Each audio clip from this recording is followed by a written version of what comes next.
Hola, mi nombre es Wendy Mayeli Chaparro, soy estudiante de auxiliar veterinaria en la Corporación Educativa Nacional. El día de hoy voy a intentar hablar sobre un tema bastante importante para farmacología, que es la biotransformación y la excreción de un fármaco. Eso es un proceso clave ya que nos ayuda a entender cuánto dura el medicamento en el organismo, cómo se elimina y qué precauciones debemos tener también dependiendo de la especie. En este video trataré de hacer ejemplos prácticos con animales de producción, ya que mi auxiliar lo estoy enfocando en base a estas especies.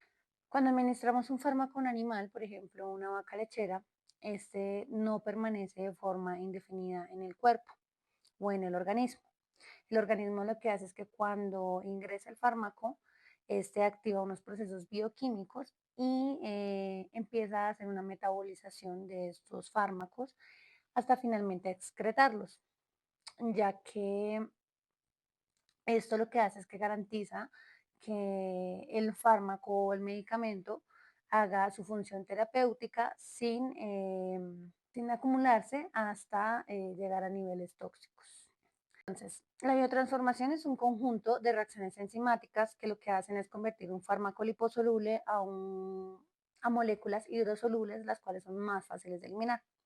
Este proceso se da principalmente en el hígado, el cual tiene funciones enzimáticas como el citocromo P450, pero también tenemos participación de los pulmones, de los riñones, de la piel y del intestino. La transformación se divide en dos fases. La primera son reacciones de funcionalización que incluyen la oxidación, la reducción e hidrólisis, y esto lo que hace es introducir o exponer grupos funcionales.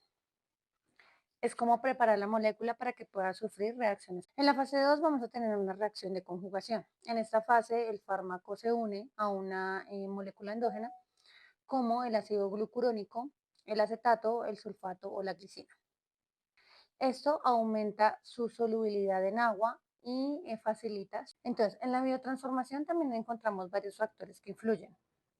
La velocidad y la eficiencia del metabolismo dependen mucho del estado fisiológico y patológico del paciente. Dentro de estos factores encontramos la especie, la raza o la genética, la edad, como bien yo lo decía, el estado fisiológico o el estado patológico del paciente. Voy a dar algunos ejemplos prácticos dentro de cada factor como para hacerlos entender un poco más allá.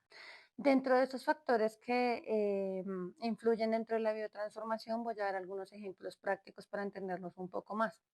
En este caso, por ejemplo, de la especie, podríamos hablar de los felinos, los cuales tienen una deficiencia enzimática de una enzima que se llama la UDP, glucuroniltransferasa, que eso lo que hace es que los vuelve mucho más vulnerables, por ejemplo, a fármacos como el paracetamol. Otro ejemplo práctico, por ejemplo, con la especie y la raza, podría ser con los colis. Los colis tienen una mutación en el gen MDR1 que lo que hace es que los vuelve, por ejemplo, más susceptibles a la ivermectina. Estos ejemplos serían como ejemplos prácticos para eso. Otro factor que es bastante importante dentro de la biotransformación es el tema de la edad. Por ejemplo, un ternero y un geriátrico tienen mayor actividad enzimática, lo que ayudaría a reducir la capacidad de la biotransformación.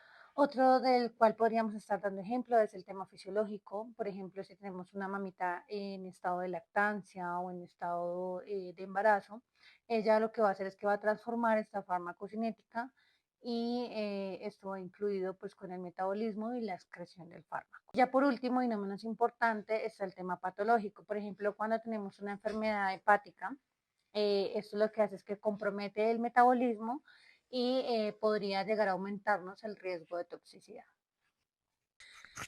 Ya habiendo hablado de esos factores, vamos a hablar de la excreción.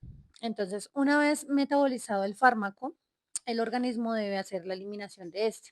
Entonces, su principal vía es la excreción renal, que se da por medio de la orina. También tenemos otras vías, como por ejemplo la biliar y o fecal. También manejamos la excreción pulmonar, que es cuando nosotros hacemos exhalación o el animal hace la exhalación. También tenemos las secreciones salivales, tenemos las secreciones de, por ejemplo, del sudor que se dan por todo el tema tegumentario, todo el sistema tegumentario. Y, por ejemplo, también con la leche materna. Un ejemplo práctico para entender un poco más esta parte de la excreción sería, por ejemplo, cuando las vacas están en lactancia o los bovinos están en lactancia y se administran algunos antibióticos, ese se va a eliminar es por vía de la leche. Entonces, digamos que esto lo que haría es justificarnos esos periodos de retiro, los cuales pues nos garantizan que la leche vaya con buenas prácticas para que ya sea apto para el consumo humano. Como bien veníamos hablando dentro de la excreción, la principal vía de eliminación del fármaco vendría siendo el sistema renal. Entonces, el riñón elimina los fármacos en tres etapas fundamentales. La primera es la filtración glomerular, la segunda es la secreción tubular activa y la tercera es toda la parte de la reabsorción tubular, de las cuales pues vamos a estar hablando un poco más a detalle. Entonces, en los pasos de la excreción iniciaríamos entonces con el de la filtración glomerular.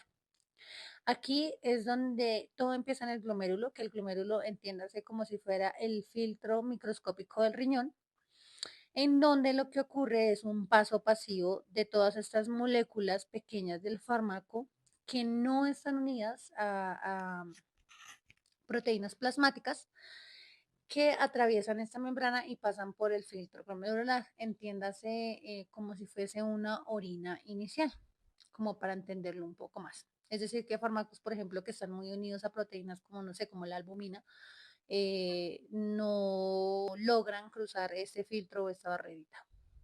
En la segunda fase vamos a hablar de la secreción tubular activa. En esta etapa, el fármaco que sigue aún en la sangre puede ser transportado de manera activa hacia el túbulo renal.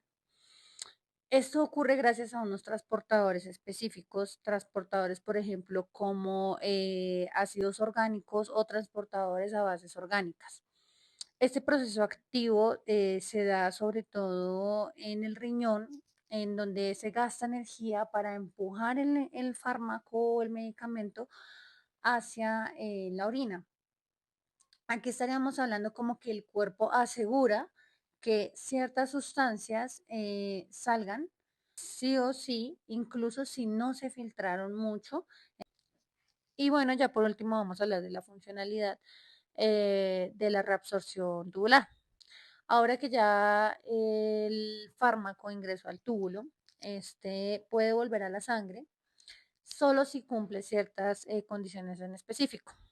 La absorción puede ser pasiva, que es más que todo para entenderlo un poco más que sea por difusión, y o puede ser activa, como bien hablábamos, por transportadores específicos. ¿De qué va a depender esto? En primero, va a depender de la liposolubilidad del fármaco, que algunos pues traen unos compuestos lipofílicos que lo que hacen es que se absorben de manera muy fácil. Y ya el segundo, que es el que hace este punto interesante, es que se da por el pH urinario. ¿Qué quiere decir? Los fármacos ácidos débiles, por ejemplo, para entenderlo un poco más, como la aspirina, se eliminan mucho más rápido si la orina se alcaliza porque ésta se ioniza y no pueden atravesar esa membrana para absorberse. Entonces, por ejemplo, digamos, un ejemplo práctico sería cuando un perro se intoxica por aspirina. Este, digamos que lo que hace es que se alcaliza en la orina y es cuando empezamos a ver esa excreción forzada. Entonces aquí pues digamos que lo más importante o lo más clave en este punto sería entender que el pH urinario puede cambiar esa velocidad. Voy a hablar también un poco sobre la recirculación enteropática como vía de excreción, porque me parece interesante que algunos fármacos son eliminados por la bilis y llegan al intestino, a donde pueden ser reabsorbidos y enviados o se retornan a la circulación sistemática.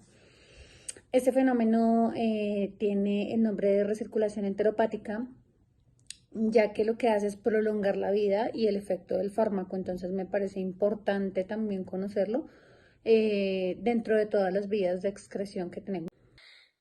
Y bueno, la importancia clínica en la biotransformación y excreción es conocer esos procesos, ya que es esencial para definir toda la parte de las dosis, los intervalos de administración, para evitar o prevenir toxicidades. Y pues en animales de producción, además de esto, pues nos es clave para establecer periodos de retiro y evitar pues que residuos del fármaco o medicamento se vayan en la leche, en la carne o los huevos, independientemente de la producción que se esté manejando.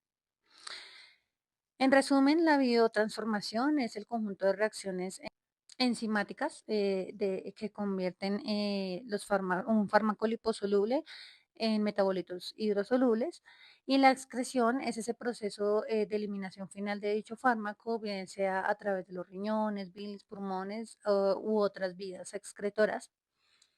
Y pues nada, esos son los mecanismos que nos garantizan una eficiencia terapéutica y la seguridad clínica, como bien lo decía. Además de que en producción son fundamentales, ya que nos ayudan a la inocuidad alimentaria por su impacto en la producción.